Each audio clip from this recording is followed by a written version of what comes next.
కింద మీ గూడాలకు రోడ్లు ఇచ్చాడు, మీ గ్రామాలకు రోడ్లు ఇచ్చాడు, అనేక కమ్యూనిటీ హాల్లు మీ మున్సిపాలిటీలకు ఎస్డిఎఫ్ కింద చాలా డబ్బులు తెచ్చారు. నాకు అర్థం కాలే ఈ కాంగ్రెస్ నీతి ఏందో. ఇప్పుడు గత ప్రభుత్వం డబ్బులు ఇచ్చింది, జీవోలు ఇచ్చింది, పనులు మంజూరు చేసింది. ఆ పనులు కొనసాగిస్తారా, రద్దు చేస్తారా? కొత్తగా గెలిచిన ఎమ్మెల్యే గారు, కొత్తగా గెలిచిన ప్రభుత్వం ఇంకా కొన్ని ఎక్కువ పైసలు తేవాలి, ఇంకా కొన్ని ఎక్కువ జీవోలు తెచ్చి ఎక్కువ పని చేసి ప్రజల మెప్పు పొందుతారా? తెచ్చిన పైసలను, తెచ్చిన పనులను రద్దు చేసి వెనక్కి పంపిస్తారా? ఇది పురోగమనమా, తిరోగమనమా? ఇవాళ ప్రజలు ఆలోచించరా? నేను మా కార్యకర్తలను కూడా కోరుతున్నా, మీ గూడానికి రోడ్డు శాంక్షన్ చేయించిండు రేగా.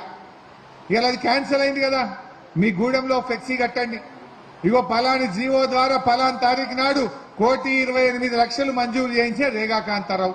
కొత్తగా గెలిచిన కాంగ్రెస్ ప్రభుత్వం ఈ పనిని రద్దు చేసింది, ప్రజలారా ఆలోచించండి అని ఫ్లెక్సీ కట్టండి. ఏ ఊరికి ఆ ఊరికి ఫ్లెక్సీ కట్టండి, ఆ పని దగ్గర ఫ్లెక్సీ కట్టండి. ప్రజల్లో చర్చ జరగదా?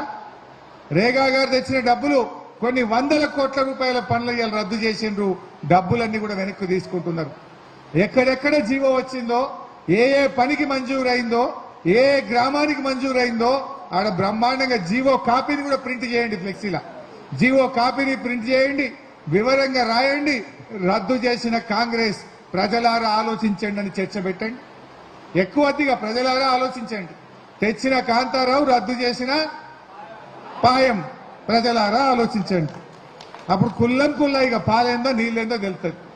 పాయం ఏం చేయాలి? ఇంకా కొన్ని ఎక్కువ డబ్బులు తేవాలి, ఇంకా కొన్ని ఎక్కువ నిధులు తెచ్చి, ఇవ రేగా 150 కోట్లు తెచ్చిండు, నేను 300 కరోడు తెచ్చినా అని చెప్పాలి. ఉన్న 150 వాపసు పంపితే గొప్పతనమా, 300 తెస్తే గొప్పతనమా? ఇది ఎక్కడి నీతి? ఇవాళ దీని మీద ప్రజల్లో చర్చ పెట్టండి.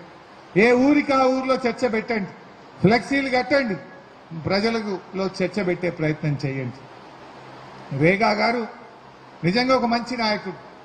ముఖ్యమంత్రి గారికి రేగా అంటే చాలా ఇష్టం.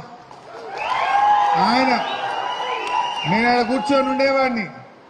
ఎప్పుడైనా మేము ఆడ కూర్చొని ఉంటే ఈయన కాగితం దేంగానే, ఇగో హరీష్ రావు జీవో ఇచ్చాయి, ఇగో దయాకర్ రావు జీవో ఇచ్చేసాయి, ఇగో జగదీష్ రెడ్డి ఆర్డర్ ఇచ్చేసాయి, నిరంజన్ రెడ్డి వెంటనే చేసాయి అని ఇట్లా ఆర్డర్లు ఇచ్చేటోడు. ఎందుకంటే ఆయన మీద, ఆయన పనితనం మీద కేసీఆర్ గారికి చాలా నమ్మకం ఉండేది. సరే, దురదృష్టవశాత్తు కొన్ని అబద్ధాలు, కొన్ని దుష్ప్రచారాలు ప్రజల్లోకి పోయినాయి. కానీ మెల్లమెల్లగా ఇప్పుడు ప్రజలకు అర్థమవుతున్నాయి కదా ఏం చెప్పిండ్రే. ఇప్పుడు మనం అడగంగానే తొందరపడుతుండ్రు అంటుండ్రు.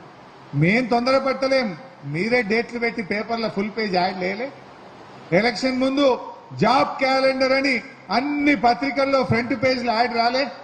ఈనాడులో, ఆంధ్రజ్యోతిలో, సాక్షిలా ఒక అన్ని పేపర్లలో ఫ్రంట్ పేజ్ యాడ్ వేసిందా లేదా?